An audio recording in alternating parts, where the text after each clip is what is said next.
Hello everyone and welcome back to my channel. March is going to end and from 1st April Income Tax Act 2025 will came into force, and with the implementation of new Income Tax Act income tax rules will also came into force. अभी recently draft income tax rules फरवरी month में income tax department ने release किया था, जिसका extract आपके screen पर दिख रहा है। उसमें से मैंने एक रूल इस वीडियो के लिए चूज किया है, जो कि बहुत एक इम्पॉर्टेंट रूल भी है अगर आप कहेंगे तो, और बहुत सारी क्वेरीज भी इस रूल से रिलेटेड लोगों की आती रहती हैं। और वो रूल कौन सा है? वो रूल है रूल नंबर 237।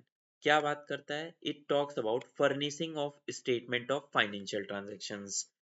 अब क्या इस रूल्स में कुछ पिछले प्रीवियस एक्ट से कुछ चेंजेस हैं? चेंज तो नहीं कह सकते, रूल तो basically same as it is, जैसा पहले था वैसा है। रूल का नंबर चेंज हो गया है। हाँ, थोड़े बहुत चेंजेस हैं, कुछ नई ट्रांजेक्शन्स को इंक्लूड किया गया है और कुछ एडिशनल पॉइंट्स ऐड किए गए हैं।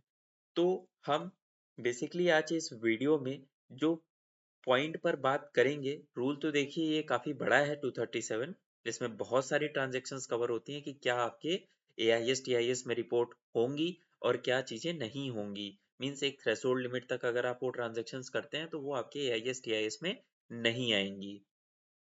तो उसमें से जो मैंने सबसे इम्पोर्टेंट क्वेरीज वाला जो पार्ट था वो उठाया है इस वीडियो में, और वो है कैश डिपॉजिट का।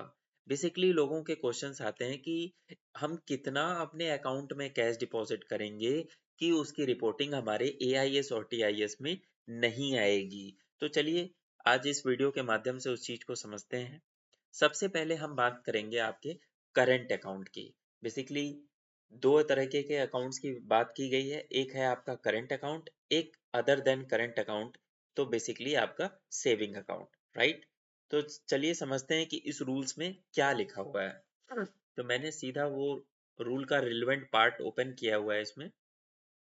If there is a cash deposit और cash withdrawal, mark my words here, और इज यूज्ड मींस हमको कैश डिपॉजिट और कैश विड्रॉल दोनों को अलग अलग तरीके से देख के चलना। अभी हम इसको समझेंगे किस तरीके से। Including through bearer cheque, bearer cheque को भी इसमें इंक्लूड करके चला गया है।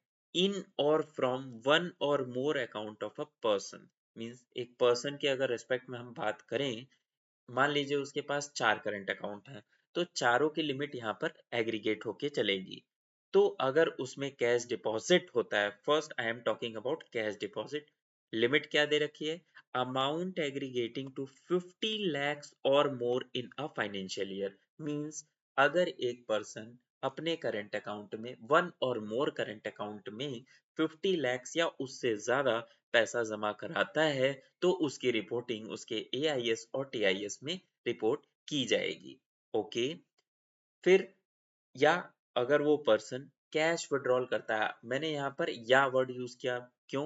क्योंकि कैश डिपॉजिट के लिए हमको ये लिमिट अलग से देखनी है और कैश विड्रॉल के लिए अलग से देखकर चलनी है। तो अमाउंट एग्रीगेटिंग टू 50 lakhs और मोर विड्रॉल के लिए भी है और डिपॉजिट के लिए भी है, तो आपको ये लिमिट ध्यान में रख के चलनी है। तो क्या हम इससे ज्यादा कर ही नहीं सकते? ऐसा नहीं कहा गया इस रूल्स में।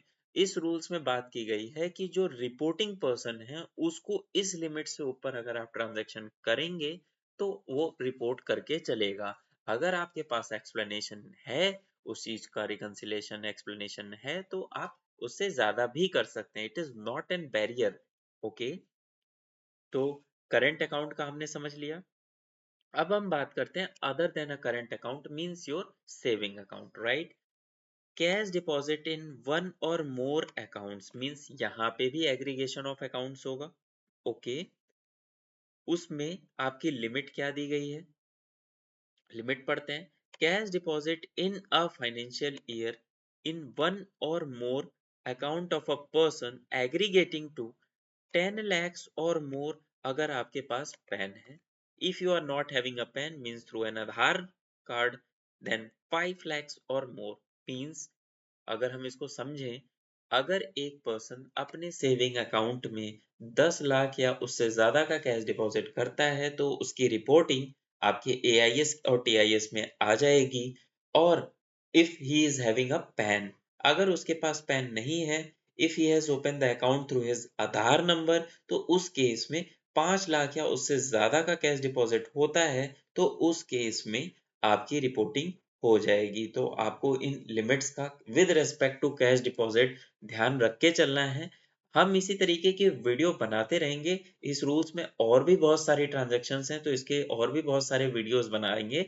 रीजन बीइंग कि छोटे-छोटे वीडियोस में चीज़ों को समझना थोड़ा आसान हो जाता है। अगर मैं एक साथ सारे पॉइंट्स का अगर एक ही वीडियो में एक्सप्लेनेशन करूँगा, तो थोड़ा-सा कन्फ्यूज़िंग हो जाता है वो। तो आज हमने कैश डिपॉज़िट के बारे में बात करा, नेक्स्ट वीडियो में हम किसी और पॉइंट के बारे में डिस्कस करके चलेंगे। तो मेक श्योर करिए कि आप मेरे इस चैनल को सब्सक्राइब कर लीजिए और इसको वीडियो को ज़्यादा से ज़्यादा शेयर ज़रूर कर दीजिए, ताकि जो भी नीडी पर्सन्स हैं, उनके पास ये जानकारी मिल सके।